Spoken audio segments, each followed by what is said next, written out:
This next section I call spiritual currency or spiritual currencies. All right? There's two spiritual currencies, time and attention. Now, look, we can readily see this, right? Time is money, people say. It's currency, right? What am I going to spend my time on? What am I going to pay attention to? Pay attention. You pay for something, you get something in return when you pay for something, right?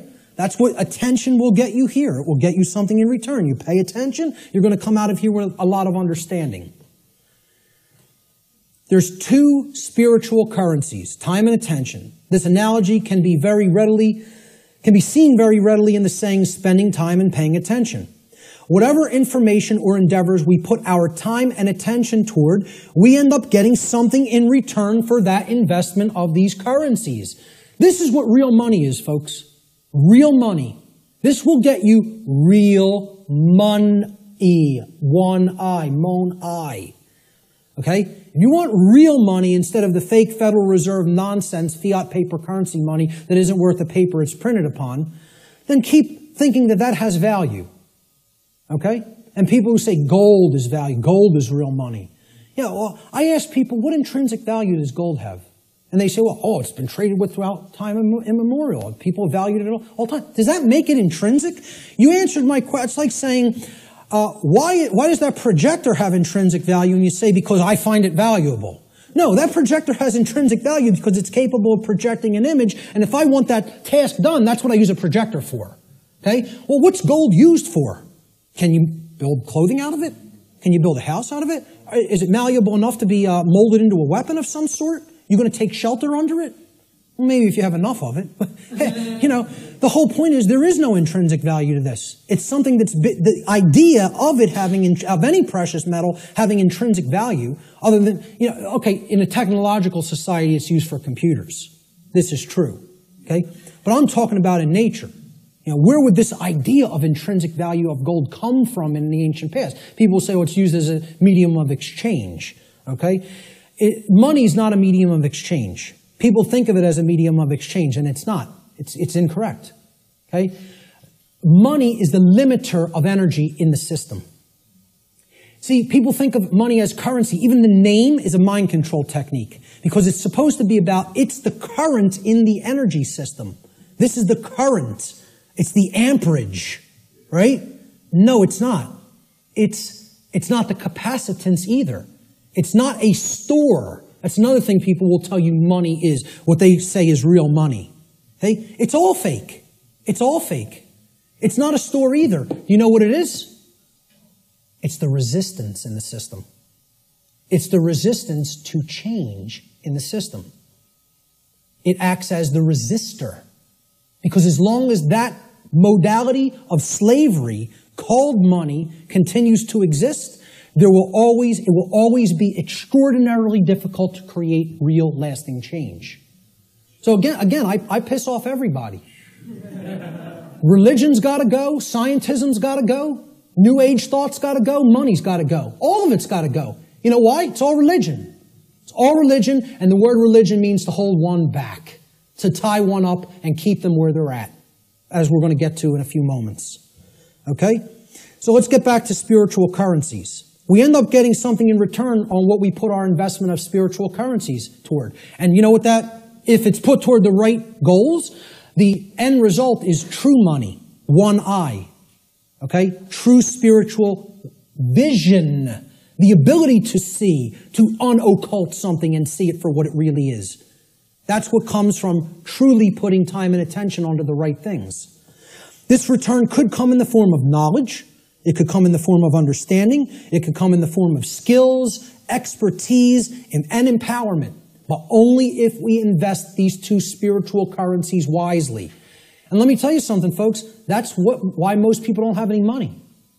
They got nothing to pay for it with. See, you pay attention and you get money. You spend time and you get money. I'm talking about the real thing. Cool. We're going to take a break in about 5 to 10 minutes. Okay? So we have to invest our spiritual currencies wisely. We should seek to improve our quality of attention by placing it upon information that is capable of improving both ourselves and the human condition as a whole. Give me a heads up in about 8 or 9 minutes. Thank you. Such an effort would also constitute a valuable investment of our time. We should ask ourselves, what am I spending my time on? What am I spending my time doing? And what am I paying attention to?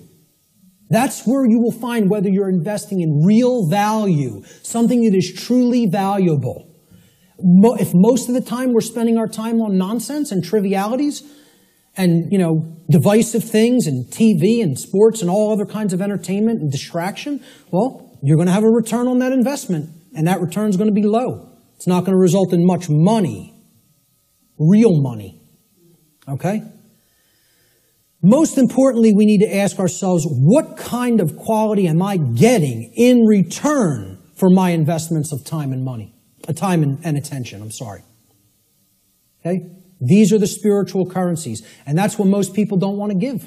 They don't want to give these freely for a return on investment. They don't want to pay attention to the right things. They don't want to spend time on the right things. This is a simple chart of how our quality of our attention, okay, and again, this is in the aggregate, but it's created by all the individuals, how the quality of our overall attention as a species will affect our world in accordance with the principle of correspondence, which states, as goes the microcosm or the microcosmic units, so will become the macrocosm. Okay? So over here, we have a pure information stream. This is good information. This is information that is capable, that resonates with truth, and is capable of helping to develop wisdom or right action within the being. This over here is the poisoned information stream like we get from the mainstream media, from scientism, from the New Age movement, from government indoctrination centers called schools. Okay? This is the poisoned information stream. Now, everybody's going to take in some form of a mixture of both of these streams. What the goal needs to be is to purify. Just like, hey, you take in bad food, you're going to have bad health. You take in bad information, the output through behavior is going to be bad. So you got to purify. Meaning, if there's valves here on the individual buckets, these are called the individual people, okay? And they're all coming together with the quality of their water, right? What they're holding within their consciousness. And that's all going into the big pool called the world. Everybody's bringing their bucket to the pool, they're pouring it in, and then they're jumping in. That's the world. That's the quality of the world, right? The quality of this whole thing here is going to be based on how much poisoned, polluted information was in your bucket compared to how much pure information was in your bucket. Okay? So there's valves over here. We got to shut this one off, this brown muddy valve over here, and we got to open this one up. Okay? If we do that, the world will be purified, and we won't be creating self-inflicted suffering. We don't do that, we're going to be swimming in brown muck. Okay? And generating all kinds of problems for ourselves. So, how are we spending our time? What are we paying attention to? Is this what we're doing with our time and attention? Sitting behind the hypnosis box? Which means suppression of knowledge. Hypnosis is the suppression of knowledge or the suppression of spirit. Okay? Or are we going to devote our time to some pursuits of wisdom? Which means developing knowledge, converting it to understanding by processing it accurately, and then converting it into wisdom through action, through right action. And, you got to read to do this. People don't want to hear that either. Okay? Reading is required. The ancient Romans had 2 words. It was the same word. Okay? It meant 2 different things in their language. The word was liber. L-I-B-E-R. Liber meant free, as in not a slave. A free being would be described as liber, free. It's the basis of the English word liberty. Liberty, freedom. Okay? They had the same word also meant a different concept. So the word liber didn't just mean free. If it was used in a different context, does anybody know what else the word liber meant? L-I-B-E-R meant in Latin? Book. It meant book. Does that tell us something? They associated the Latin word for book also meant free in their language. Okay? And again, liber is the basis for the word library. Okay? Library. Okay? Where you can go to become free if you read the right books. You know? And again, the world is our library now.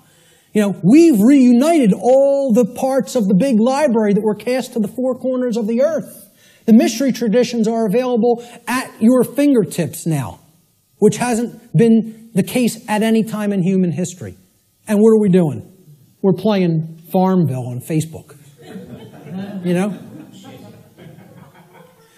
So we have to ask ourselves, what are we spending our spiritual currency on? And are we investing it wisely for a return of real money, which is actually spiritual enlightenment? I'm going to take a quick break right there, and we'll pick it up with the next section in 10 minutes. 10 minutes, right back here to continue. Thank you.